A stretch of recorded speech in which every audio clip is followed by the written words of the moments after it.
கட்டாயம் எல்லாருக்குமே அனுப்புங்க. நண்பர்கள், உறவினர்கள் சொல்லிட்டு எல்லாருக்குமே அனுப்புங்க. ஏன்னா எல்லார் வீட்டிலையும் பார்த்தீங்கன்னா ஒரு குழந்தை இருக்கும். சில பேர் வீட்டில் இன்னும் திருமணம் ஆகாமல் இருக்கலாம். மேபி அவங்களுக்கு ஃபியூச்சர்ல திருமணமாகி ஒரு குழந்தை இருக்கும். ஸோ எல்லாரும் தெரிஞ்சிக்க வேண்டிய ஒரு பதிவு. கட்டாயம் முழுமையா பார்த்த பிறகு எல்லாருக்கும் இந்த பதிவை ஷேர் பண்ணுங்க. மும்பையில தான் இந்த சோகமான நிகழ்வு நடந்திருக்கு. அவங்க அப்பா பெயர் சீராஜ். அந்த சிறுவன் உயிரிழந்த அந்த சிறுவனுடைய பேரு தேவராஜ். அவங்க அப்பா சீராஜ் என்ன தொழில் பார்த்து வர்றாருன்னா, அவங்க அப்பா ஒரு வெற்றிலை கடை வச்சிருக்காரு. ஹோல்சேலா விற்பாங்க பாத்தீங்களா வெற்றிலை, அந்த மாதிரியான ஒரு கடை வச்சிருக்காரு. இந்த சம்பவம் நடக்கிற அன்னைக்கு என்ன பண்ணிருக்காரு, அவங்க அப்பா வழக்கம் போல வேலைக்கு போயிருக்காரு. வீட்டுல அவங்க அம்மா இருந்திருக்காங்க.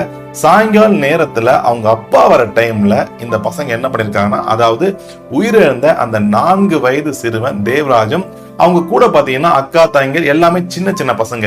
சோ 3 பேரும் என்ன பண்ணிருக்காங்க, வீட்டு பக்கத்துலயே அந்த வாசல் பகுதி இருக்கும்ல, அந்த பக்கத்துல பாத்தீங்கன்னா 3 பேரும் எல்லாருமே ஓடி பிடிச்சி விளையாடிருக்காங்க. கையில பொம்மைகள் வச்சிருந்தாங்க. அதே நேரத்துல பலூனை வச்சிருந்திருக்காங்க. சோ அவங்க அப்பா வேலைக்கு போயிட்டு இரவு நேரத்துல வராரு. ஒரு 8 மணி கிட்ட வந்திருக்காரு. அந்த டைம்ல என்ன பண்ணிருக்காரு, உள்ள போகும்போது இவனை பார்த்திருக்காரு. பார்த்த பிறகு இவங்க விளையாட்டு தானே இருக்காங்க, வழக்கம் போல எல்லாருமே விளையாடுறாங்க. சோ இவங்களும் விளையாட்டு இருக்காங்க சொல்லிட்டு அவரு உள்ள போயிட்டு இருக்காரு. சோ உள்ள போன பிறகு என்ன பண்ணிருக்காங்க, அவங்க சாப்பிட்டு இருக்காங்க. கணவனும் மனைவியும் சாப்பிட்டு இருக்காங்க. பசங்களுக்கு முன்னதாகவே பாத்தீங்கன்னா சாப்பாடு கொடுத்துட்டு இருக்காங்க. பிறகு அந்த 3 பசங்களும் வீட்டுக்குள்ள வந்துடுறாங்க. ஏன்னா இரவு நேரம் ஆகுது. சோ வீட்டுக்குள்ள விளையாடுங்க சொல்லிட்டு வீட்டுக்குள்ள வர சொல்லிடுறாங்க. சோ கதவெல்லாம் பூட்டிடுறாங்க. பூட்டின பிறகு பசங்க பாடுகிட்டு இன்னமும் விளையாட்டு தான் இருக்காங்க.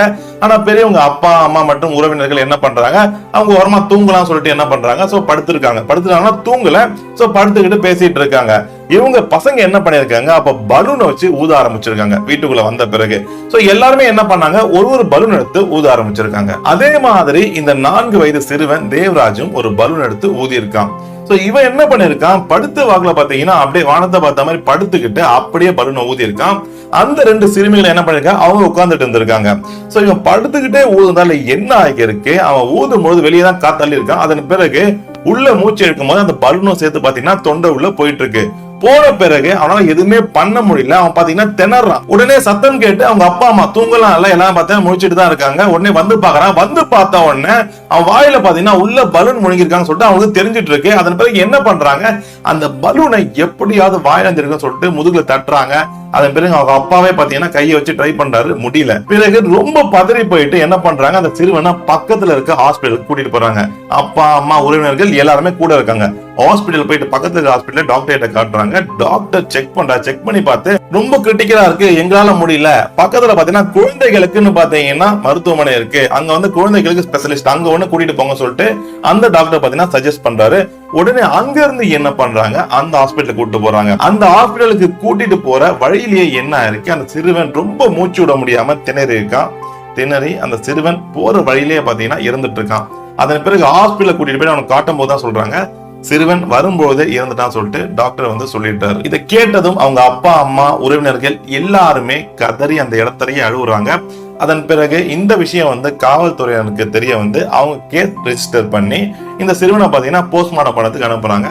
போஸ்ட்மார்ட்டம் பண்ண பிறகு அந்த சிறுவனுடைய உடல்ல இருந்து அந்த பலூனை வெளியே எடுக்கிறாங்க. இறந்து போன அந்த 4 வயது சிறுவன் திரும்ப வரப்போவது இல்லை.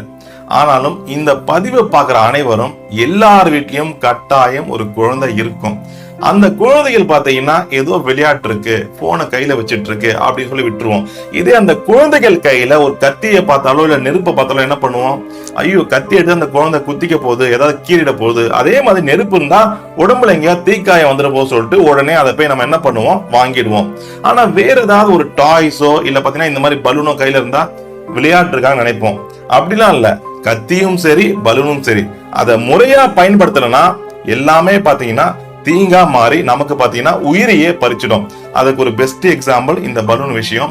தயவு செய்து குழந்தைகள் விளையாடுறாங்க அப்படின்னு நினைச்சிட்டு நீங்க வீட்டுல டிவி பாக்கிறதோ சீரியல் பாக்கிறதோ இல்ல சமையல் செய்யறேன் இல்ல பாத்தீங்கன்னா வேற புக்ஸ் படிக்கிறேன்னு சொல்லிட்டு குழந்தைகளை கவனிக்காம அந்த வேலையை பார்க்காதீங்க. நாம என்னதான் வேலை செஞ்சாலும் நம்மளுடைய கவனம் பாத்தீங்கன்னா வேலையிலேயே இருக்கணும், கொஞ்சம் குழந்தையும் பாத்துக்கணும்.